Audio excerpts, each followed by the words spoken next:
Patrons, stop what you're doing.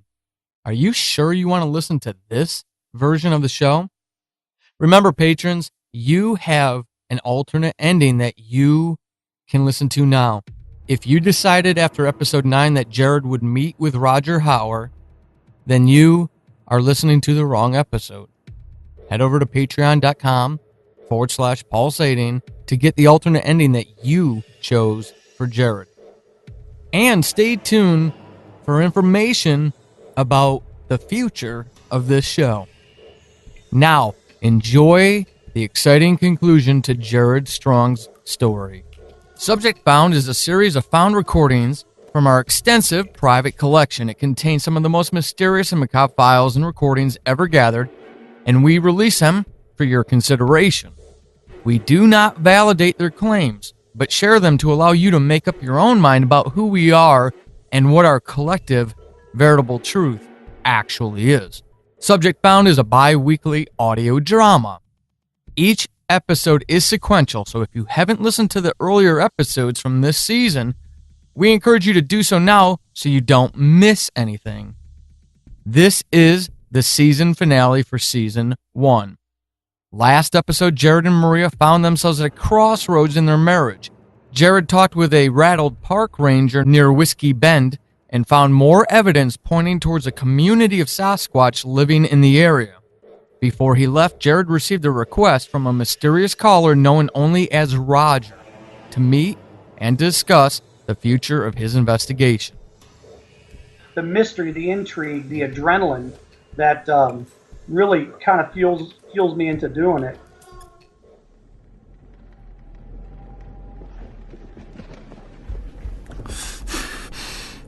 Why would I want to meet with you? It's in your best interest, Jared. Peter, Maria, that unfortunate thing that happened to your dog? I'm sure you're more than interested in meeting me face to face, are you not? Fuck you. Let me find out who you are, I swear. You can. I've already offered to meet you. It's truly that simple. I have no idea who you are, who you work for, or why I should trust you. The only reason I'm interested in meeting you is so I can rip your head from your shoulders and shit down your neck. Get me, you bastard? True, you don't. But you can. Just meet me. I'd love to shake hands with the man who found Bigfoot, if you promise not to harm me. I'll pass. In case your goons didn't inform you, I'm a little preoccupied making the find of the century. And that is why I would like for us to chat. You see, Jared, the only thing that transcends my wealth is my desire to leave a legacy, you might say. You, my friend, are very close to taking that away from me. I've spent far more money than I care to think about bankrolling some of the world's top investigators. Well, they claimed to be the best. To be honest, you would have been a much better investment.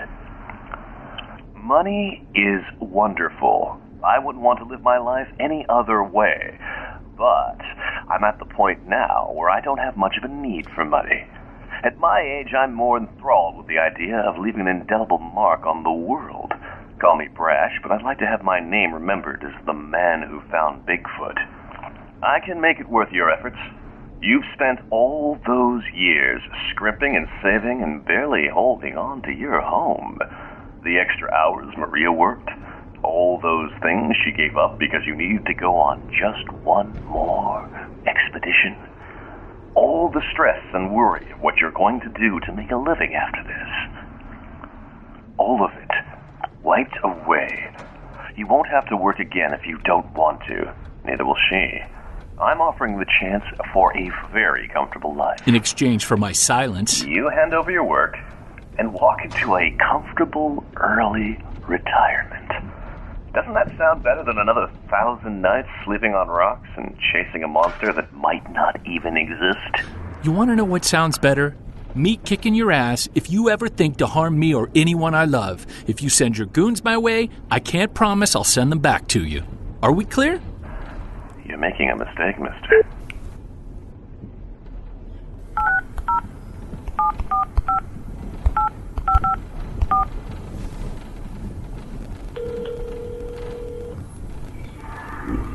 Jared? Is everything okay? okay? I thought you were out. Babe, I don't have a lot of time. I'm almost out of cell range. Listen, I don't know what's going on, but I need you to head to your family's camp. Take your parents with you. What? What? You're scaring me, Jared. What's going on? I don't have time to explain. You've got to leave. Just head to the camp until I can get there. I'm not just going to the camp, and I'm not going to pull Mom and Dad out of the house for no reason. I need you to go, please. I don't know for sure, but you might not be safe there. I just want to have an insurance policy, that's all. Just go. I'll come to the camp as soon as I can. It's those men, isn't it? The ones who shot Molly? I just got a call from a man named Roger who doesn't want me to finish my work. He tried to convince me that giving this up might not be the worst decision. He knows where I've been and where I'm headed now. Jesus, Jared. When does it end? Give me 2 days. Hello? I heard Maria? you. It's fine. What? I'm heading to the camp. I'll take my parents. But, Jared, 2 days. 2 days. Then I'm going to the police. I'm not kidding. If you won't end this, I will. Thank you, babe. I can't tell you how much it means to me to have your support. Jared, I know how much this means to you. What kind of wife would I be if I refused to stand by you? I know you're close. I hear it in your voice. You've never been like this before, and I know you're ready to walk away and focus on us. I believe in you, and I won't ask anything else from you other than your promise that if this is it, if this is the end, that you'll be true to your word, that it is time for us. I swear it. I'm done. I want us, and I want it now. It's hard to even be out here now. I just want to be with you. I know. But you've got a more important job to do. Go finish it. You're right. I'll be east of Whiskey Bend, starting from Wolf Creek. If something happens, that's where they can find me. You're going to be fine. Focus on finding Bigfoot. I love you. Be careful.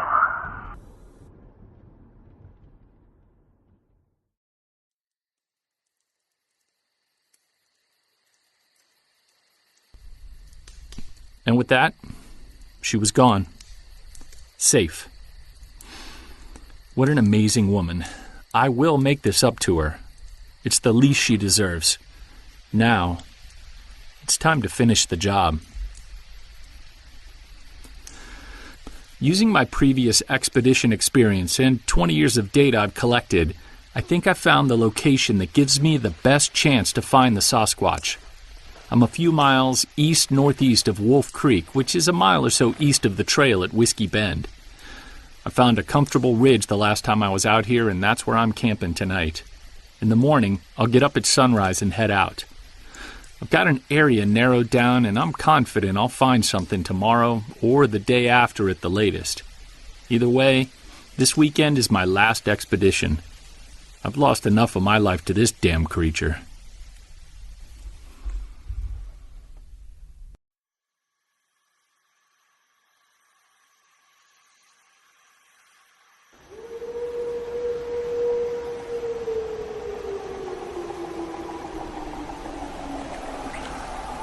Oh, damn it. I knew they weren't going to give me any peace tonight.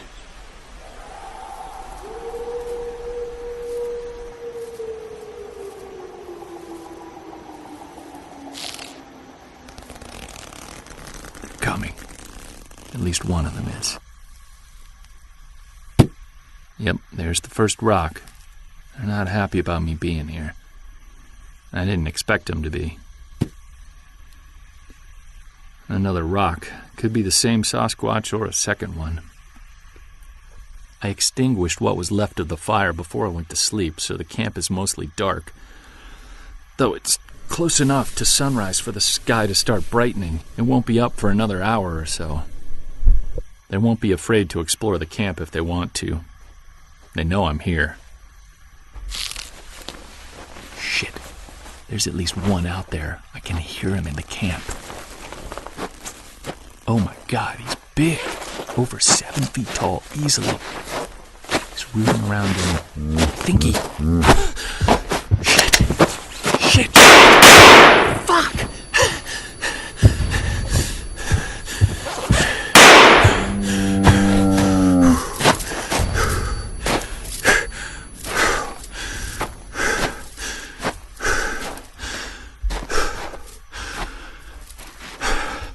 He's gone. Jesus Christ, he's gone. Holy shit. Oh my God, I can't believe he attacked. I didn't want to shoot. I didn't. I think I can...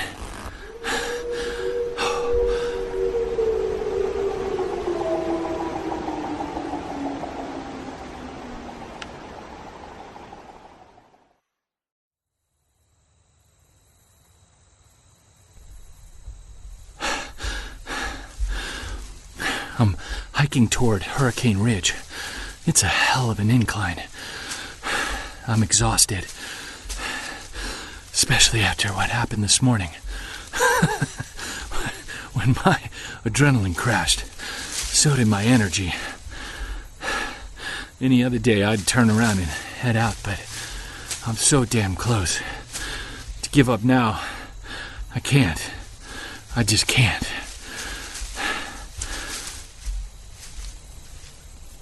I couldn't have killed the Sasquatch. I haven't come across a body, but he did leave a mess behind that was easy enough to track. Even someone out of Seattle could have followed this path. Tree branches are broken, saplings are snapped in half. This big boy made no effort to hide. Man, this trail of blood is stretched for miles. I don't know how much he lost or still can lose, but he hasn't bled out yet. I'm assuming he's headed to a nest. I have no idea what's... Hang on. Something big was here. There's an area in front of me that's probably 20 feet in diameter. Some of the mud's been disturbed and the brush is matted. Almost looks like he laid down. The matted brush is coated in blood. But there's no body. Nothing. At all. What the hell? It's possible he got up and... Wait a second. There's something here. It's another set of tracks. Coming from the opposite direction. There's 2 sets of tracks. I need to get some shots of this.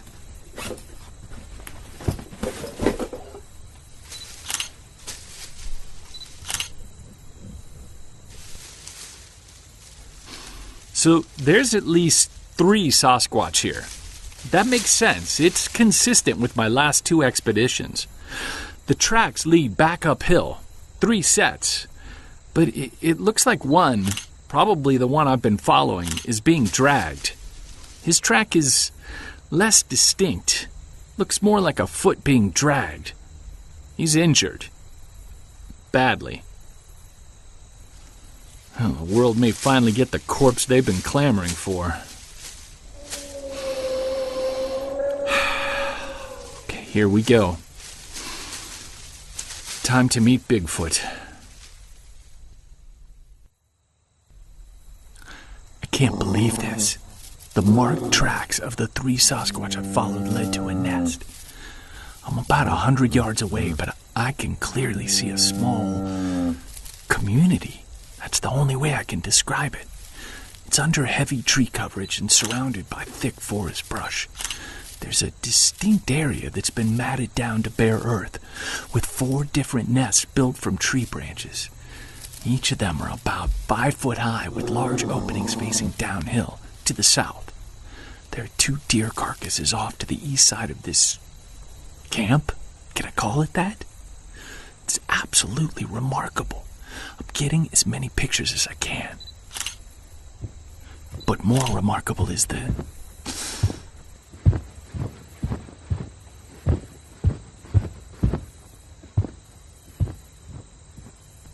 Oh, that was close.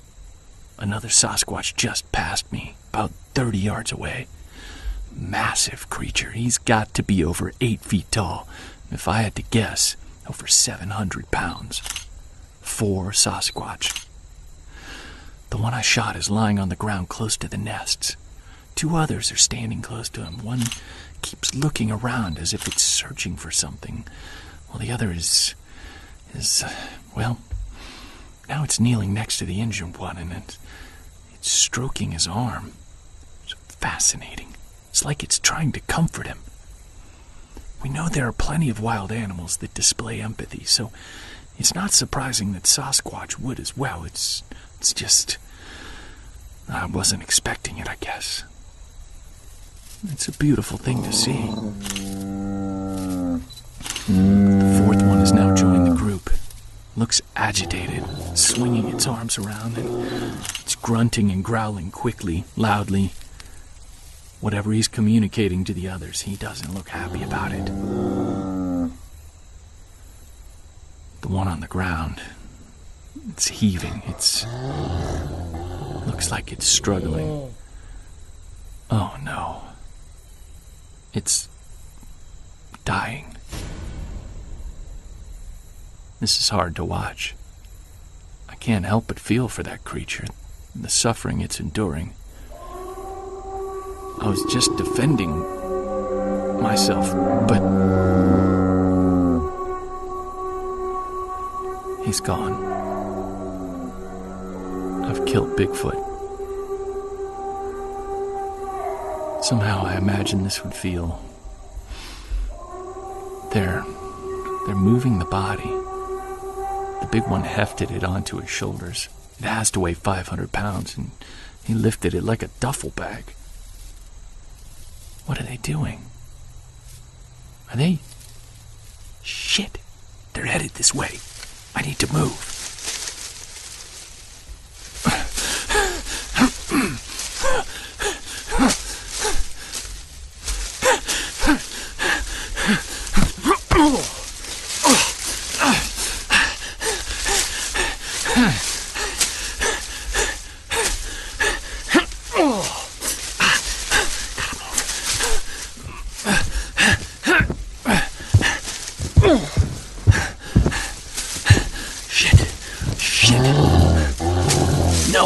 No, please. Please don't. Please don't. I'm sorry. No. Wait. I'm sorry.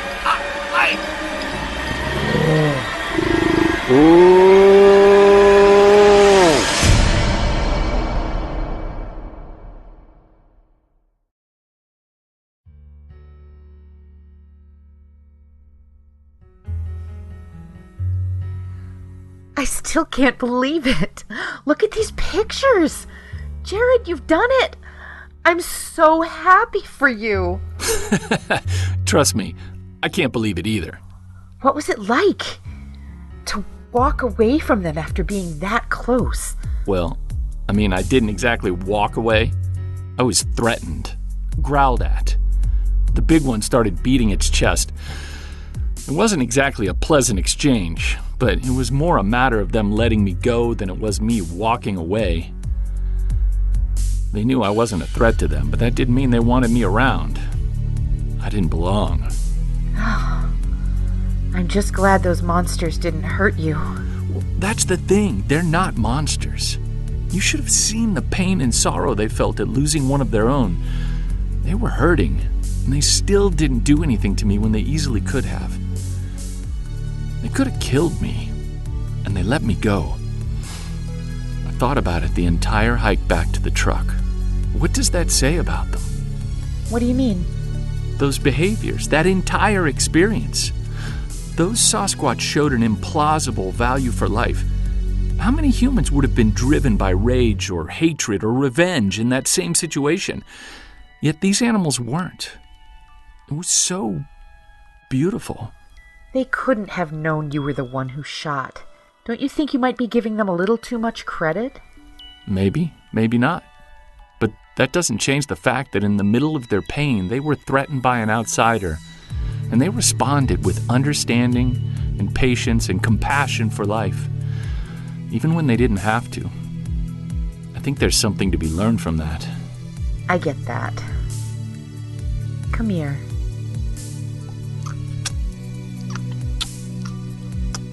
Yeah, Now that's nice. So does this mean I get my husband all to myself now?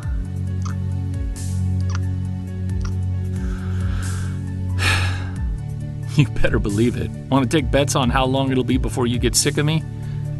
Not gonna happen, mister. Plus, I figure after a month you'll be raring to get back out there and finish all this. No. No, I won't. Jared, you're so close. You have so much hard evidence, and you know where they are. You've got everything you need to prove Bigfoot exists. You'll change the world. No, I'm done. I'm burning it all. The papers, the casts, the pictures and video. But I meant what I said, babe. I'm done. And I don't want to play any part in someone else finding them. They'll have to do it completely on their own. Those creatures, they're enchanting. There's nothing to be gained from continuing this. We don't belong there. That's their realm, their small corner of the world. Why not let them have it? This isn't our dominion to invade as we see fit. We share it with millions of other species. Natives understood that, even hundreds of years ago, and somewhere along the road that got lost. There's something special about a reclusive species peacefully enjoying their lives in their natural habitat, living off what the land provides and not abusing it for their own gain. They don't intrude on us, and they're not aggressive against us. They just... live? Exactly. They live. It may be simplistic. It may be me just romanticizing what I saw, but I don't know. Just got an appreciation I never had before. Sort of envy them. Yeah, well, you might not have that romantic, simple life, but you've got me. That's exactly what I want. Nothing more. Well, maybe a job. Yeah, an actual second paycheck would be nice.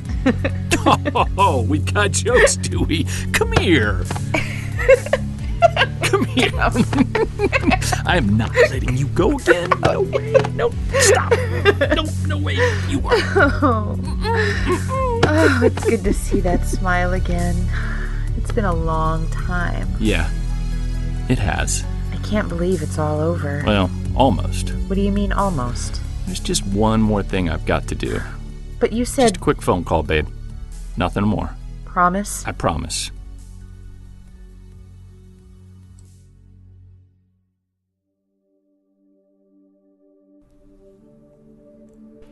Oh, Mr. Strong. A pleasant surprise. How can I help you? I wanted to let you know that you win. I'm done.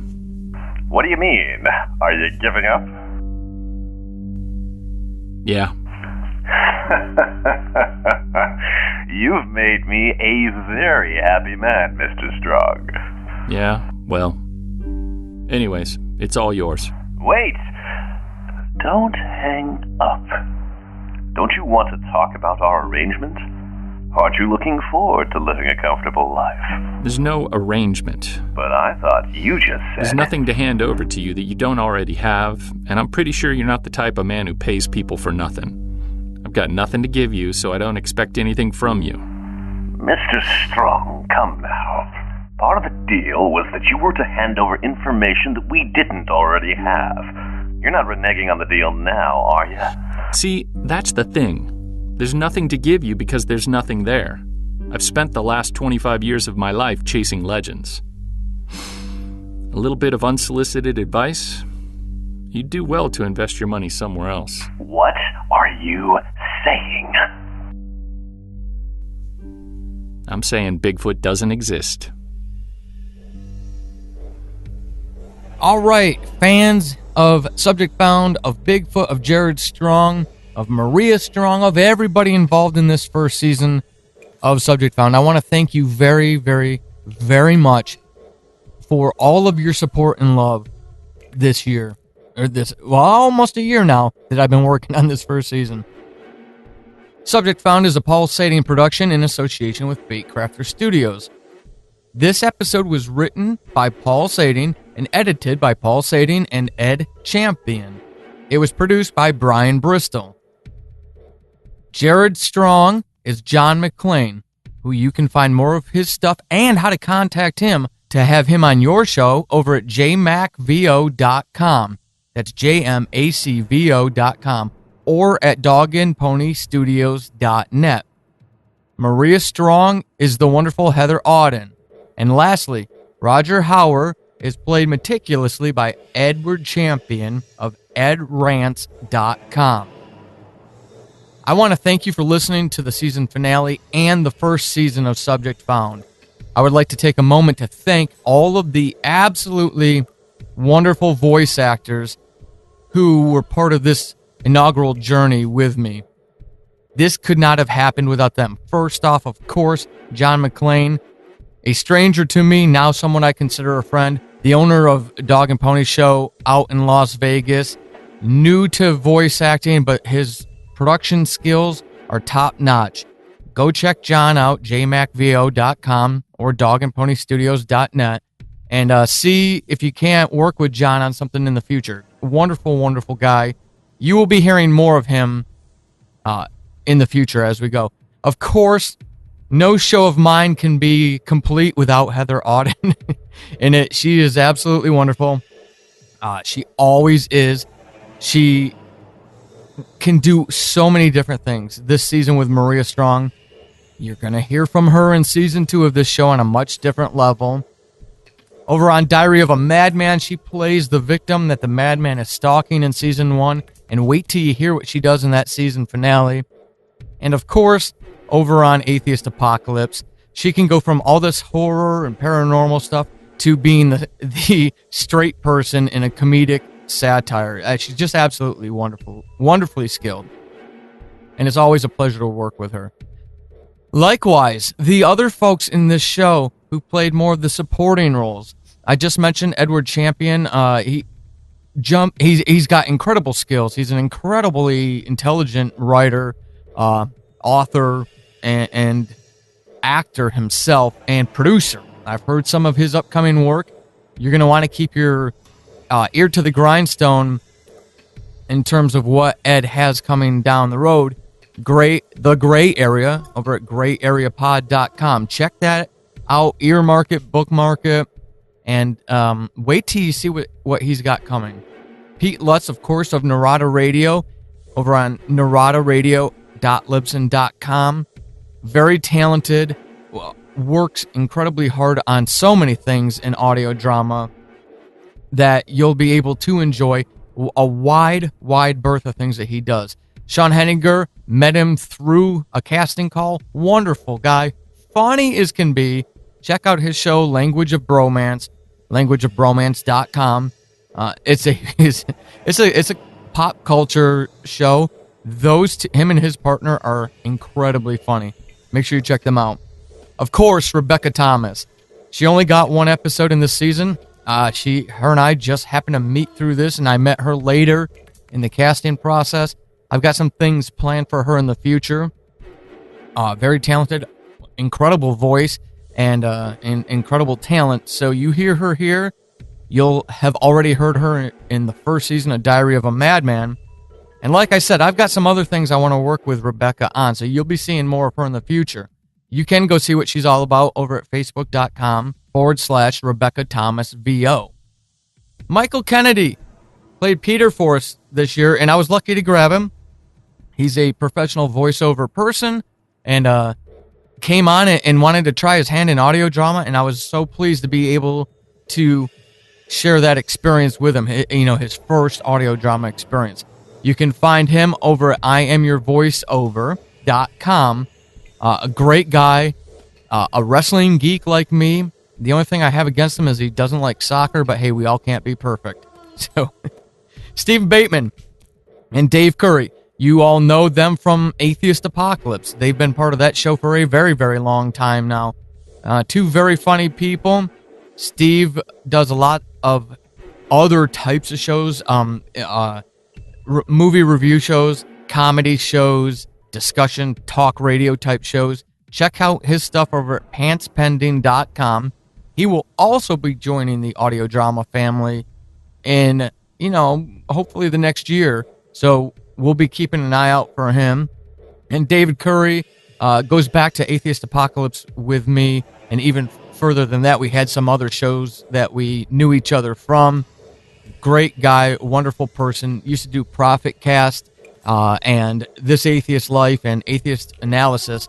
Intelligent guy, very busy. He's got a little one at home, so you don't hear as much from David, but I was so glad to get him in an episode this season, be able to feature him. And of course, no credit roll-up would be complete without somebody I'm starting to work with a lot more, and I'm so glad I am.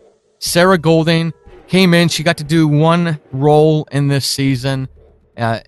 She was Nancy Regan way back earlier in the season. She played the forensic scientist. She is incredibly talented, like I've been saying about a lot of these folks, right? But you'll hear her in a number of shows, and every time she's on a show, folks will ask different things of her, and she always delivers. She can do the silly, ridiculous comedy stuff all the way to the extreme macabre.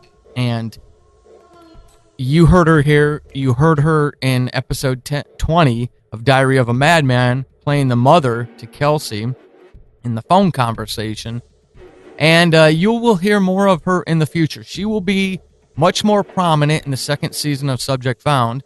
And for those of you who are patrons, and those of you who went over to foundstories.com/stores and you bought the Valentine story, Be Mine, that was Sarah pulling that twisted tale of love off like a charm. So all of these people, thank you so much for an absolutely wonderful season. And of course, last but not least, Brian Bristol, the man who takes all my jumbled thoughts and makes sound with them. I give him an idea of what I want. He's the one who goes out there and actually pulls it off. And this stuff sounds like it does because of his efforts. So thank you to everyone for this season. Let's wrap up with some incredibly important announcements about the future of the show and other things you can look forward to from Pulsating Productions. The downloads have been absolutely wonderful and pleasantly surprising. The patron support for this show, for Diary of a Madman, and for the short stories that I put out there has been very touching. And I do appreciate each and every one of you who does get it that this stuff is expensive and takes a lot of time, which in of itself is expense because there's a limited number of hours in a lifetime, right? So to those of you who really support the show that way, thank you so much. I want to welcome two new patrons. I want to thank Aaron Carper and Brian Tapia for joining the growing family of patrons. They came on in the intervening time since the last episode, and I want to thank John for his increase in patronage coming from him. John is the creator of Small Town Horror. I'm sure you know that show. If you don't, please go check out his work. But he's just a great guy, very supportive in many different ways, a great advisor on writing and book publishing, because that is something I'll be spending the off season working on, is fleshing out a book. Just a great guy all the way around. So to have him not only support, but also to increase his patronage, just really on many levels, means a lot to me.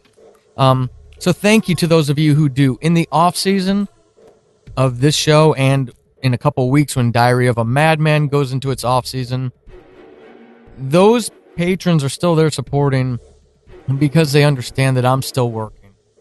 Just because a show isn't on air doesn't mean it's not working. In fact, let's talk about the future of this show. There will be a season 2 of Subject Found. The downloads are going in the right direction. The patron support is going in the right direction. The sales of the short stories over on foundstories.com/stores are not associated with Diary of a Madman or Subject Found in any way other than I wrote them.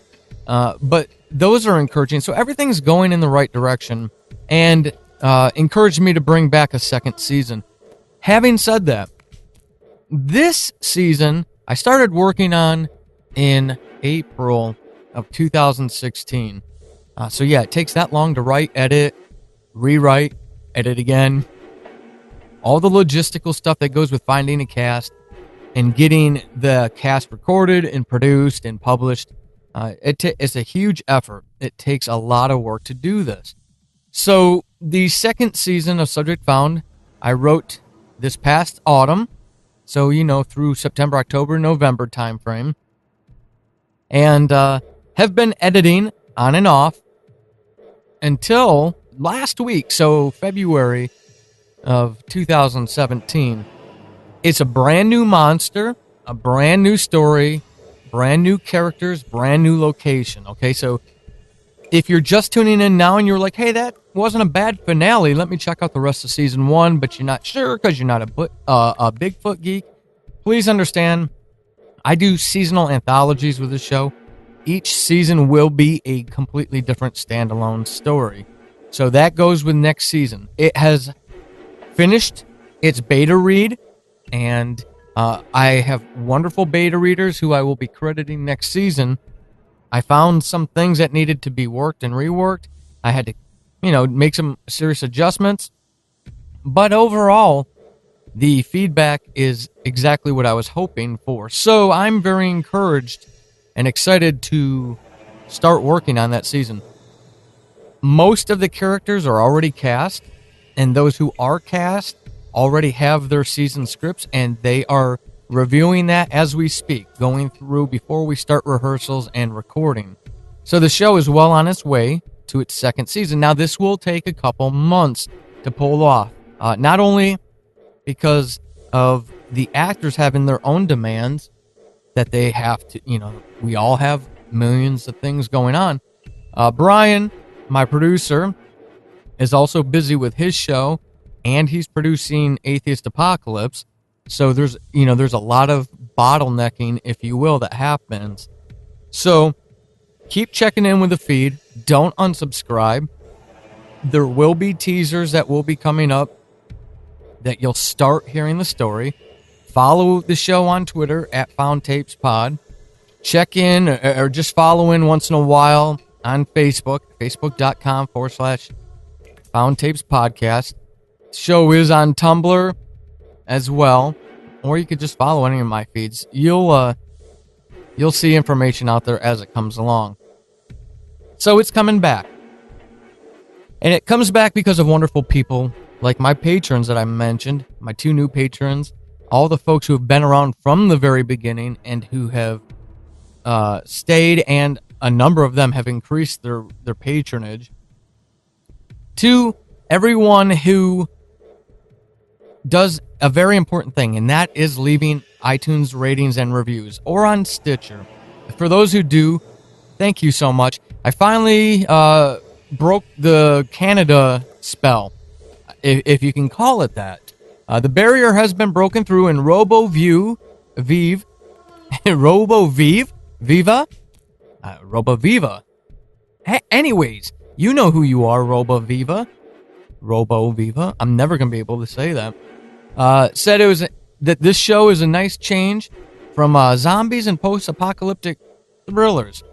Robo is someone who loved cryptozoology when they were a kid, and Sasquatch was always a favorite. How can Patty not be a favorite of everyone? All right. So Robo is excited to give the show a listen. Says it's well written, well produced, engaging story, slow moving, but in a good way. And looks forward to the last episode, which is what you just listened to. Robo says they were glad they stumbled upon it, and you will be too. So thank you, Robo. Thank you for finally breaking down the wall in Canada. Now, I'm not going to talk politics on this show, but thank you. Also, Callie Rose 26, much easier to guess how to pronounce that name, from the good old US of A. These are kind of the listeners that I really appreciate. Gave it a 5 stars, says great work. Wasn't sure about the podcast after the first episode, but it has grabbed my attention. And the reason that's important to me is I understand the elements of pacing in a story, but for this particular season, it was important for me to set a foundation, especially with it being a Bigfoot story that can be very niche, and I didn't want to alienate people by just throwing in everyone into the action right there in episode 1 with some, monster sounds of Bigfoot. If you don't get into Bigfoot lore, that might have really turned some people off who might have otherwise listened. And, honestly, Bigfoot wasn't the central figure for me. It's the storytelling. There's, the deeper environmental story and the way that we as people look at the earth as our domain, as if our actions have no impact on anything else, any other species. That was really the theme of this season that resonated in my head as I was writing it, and I wanted to be able to expose as many people to that as possible and not scare them away by thinking that I was throwing them into some generic monster story. I didn't want that. So to Callie Rose 26, thank you very much, because you gave it a second episode and a third, and you ran through the whole season. That's very important to me as a creator, and I appreciate folks like you who do that. All right, I've got two big pieces of news that I want to talk about as well. I am always writing, not just for Subject Found or Diary of a Madman. I'm doing short stories all the time. Any of you who go over to foundstories.com/stores, you can see that I'm starting to put my short stories up there for purchase. All of that stuff goes back into helping me continue to write. I wanted to talk about this before, but I wasn't sure about the publishing date. Now I can. Those of you who are fans of The Lift may already know this. Those of you who don't know about that show, I cannot encourage you enough to go listen to it. It has to be my favorite horror show out there. And the reason it is because the main character is so vividly constructed. Everything about her. It just, the way they've built her story and her personality, even though she's ambiguous. And I know that doesn't make sense. How can she be so vivid and clear and be ambiguous? Go check out The Lift. The young girl, her name is Victoria, is we don't know, an apparition, a ghost, some kind of spirit, tangible, intangible. There's a lot of questions to be answered. But I fell in love with the show from the very first episode. It came out at the same time as my first audio drama, Atheist Apocalypse, did. So I was really finding new shows a lot, and that show always stuck with me because of the moral component. There's a moral dilemma in each episode. It's an anthology, so even if you're not into anthologies, I beg you, go try that show. You're going to love it.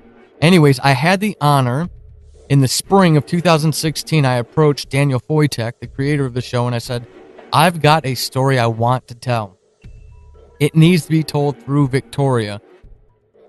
Do you accept submissions from people not working on the show? And he said, hey, come up with something, pitch it to us, and we'll see. Well, lo and behold, I wrote The Box, and it was really just intended as fanfic, as me being allowed to write a story in Victoria's world.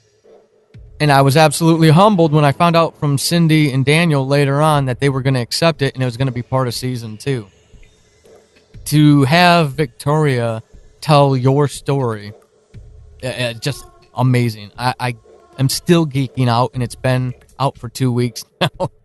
So go ahead and check that episode out. The link is in the show notes over at victoriaslift.com/S2E6. So it's season 2, episode 6. It's called The Box. It's my story, but I cannot stress enough, don't stop there. Check out the entire catalog.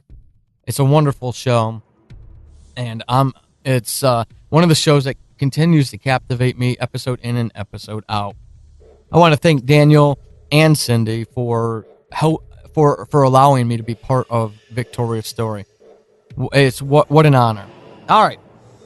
Also, big news, huge news, and I will send out more about this in the future, but the big news is that Fate Crafters Studios is alive and well. I will, like I said, send more information in the future to say this was something that I had come up with last year with Brian Bristol, and it just never grew the legs that we wanted it to, and we really couldn't commit the time away from our shows to build it like we wanted to. I was approached by Austin Beach of Audio Oblivious. If you haven't checked them out, you need to. They've got a wealth of stories.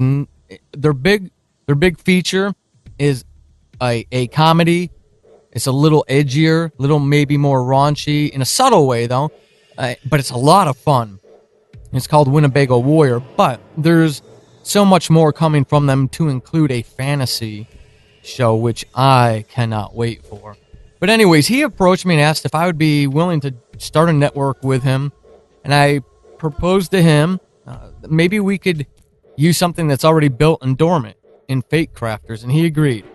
That was a few months ago, and in the interim, I'm pleased to say that Fate Crafters has exploded and has all sorts of new shows that you may or may not have heard about. So head over to facebook.com/Fate Crafters, and you'll be able to find all the shows there.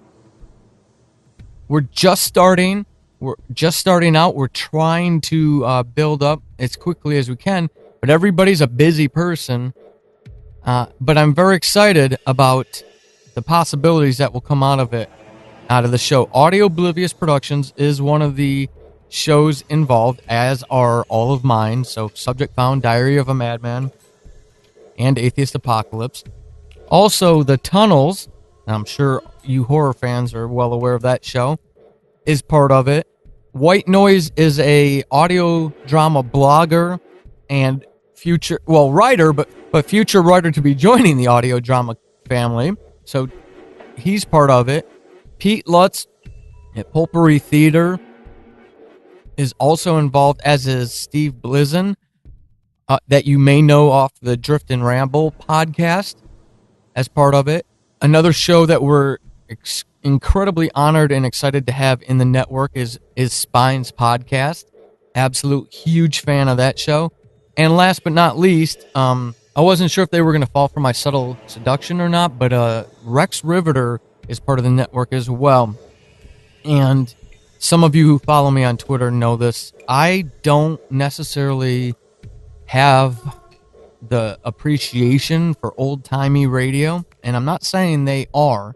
Their story is just kind of set in that era, but the acting and the production is definitely not old-timey radio. It's high quality, very talented crew, and wonderful, mature writing, and it's a private eye story. I don't get into private eye stories, so when I do talk up a private eye story like I do with Rex River, I feel it says something about their quality. Not that I'm the be-all, end-all on that. I think their private eye show is the example of how a private eye show can jump those barriers, and it can be more of a communal experience for fans of other types of genres. So that's all over at Fate Crafters on Facebook.com/Fate Crafters. Also at Fate Crafters Pod on Twitter, so you can follow the news feeds over there. Each of us will be populating those feeds with our shows. Again, I will have more features during the off season, so you can kind of get a taste of these shows and see what they're all about. On a personal note, I want to thank everybody for walking this journey with me. I've always wanted to tell a Bigfoot story. If I was ever going to do a lore/legend podcast, it was going to be in the fictional form, and it was always going to be Bigfoot first. I've geeked out about it ever since I was a kid and saw, some unnamed documentary on the Patterson film. Everybody knows that image of Bigfoot crossing the lake bed. I fell in love with the legend, the lore then, and I still love it to this day. It was always going to be, so I appreciate all of you taking this seriously and not thinking I was some kind of conspiratorial Bigfoot hunter type person. But I hope you had fun. I had fun. It was really hard right before the season finale to have lost my dog. I waited for years. I was military. I was not going to get Siberian Huskies while in the military. I don't think that's fair to them. So I waited nearly 15 years to get these dogs, and Odin was only 6 when he passed, and it is still, but it was very difficult when he did pass. It was completely unexpected. We found that he had cancer, and we had to put him down in less than a week of finding these two things out. It was very rapid. It was spreading rapidly, and he was deteriorating incredibly quickly. It was hard for me to lose him at 6, but he was just a positive light, just a loving dog. Great to have around. I don't say all that for sympathy. It did cause a delay in Diary of a Madman. Nobody complained. Nobody griped. Everybody understood. It was awesome. But there were some people who went above and beyond, and it's one of the elements that keeps me in podcasting when I probably could go do other things with my time, like play The Witcher 3, a video game I absolutely love, by the way. But, people just checking in, and people I've never met. We only know each other through these stories, them being listeners, and, slowly building relationships online. And it's a beautiful thing. So I want to thank those people. I want to thank Adam at THWalk on Twitter. I want to thank Shelly, who is at Psychotica on Twitter. Maria, who is Miss Scorpio 101. Alexandra at The Freed Love. Pam over at Audiotainment News. And my local buddy, Eric Thomas, who is also a listener, as is Tim Forboard, local friend and listener of the show, so they get special mentions. But for the support through that time, I also was more humbled than I have been in a very long time in my life. Kessie Rolinecki does the artwork for all 3 of my shows. She's incredibly talented. And unfortunately, she's got to have a real job that takes her away from creating art, because I think she could make a living off of what she does. She's so talented. But she created a painting, if you will. I'm not a visual arts guy, so I'm going to be very loose with my terminology. I apologize. She created a painting of Odin based off of one of the pictures that I posted when I lost him. It's associated with the podcast on the feed, so if you're on the website, you'll see him. What a talented person. What an absolutely talented person. She's got her own audio drama coming out. It will still be a while when it's out, but I will encourage you to go find her when it does come out. I will send you her way. But she's also an amazing artist, and I don't want to obligate her to anything, but if you head over to patreon.com/KESSIR, Kessie R, you'll find her feed. Maybe you could follow her over there and keep track of as she gets closer to releasing, and who knows, maybe she might do some Patreon thing over there, but you can see some of her art on that page. And she's just incredibly talented, and more importantly, just got a beautiful heart for what she did. We really, the family, really were touched by that, Cassie. Thank you so much. Seriously. The music that you heard in the intro of this show and that you're hearing looped underneath my vocals right now was made by Raul Vega of Rose Drive Podcast. It's a show that's coming out. I've heard some of what he's creating, and it's absolutely amazing. This dude is so talented.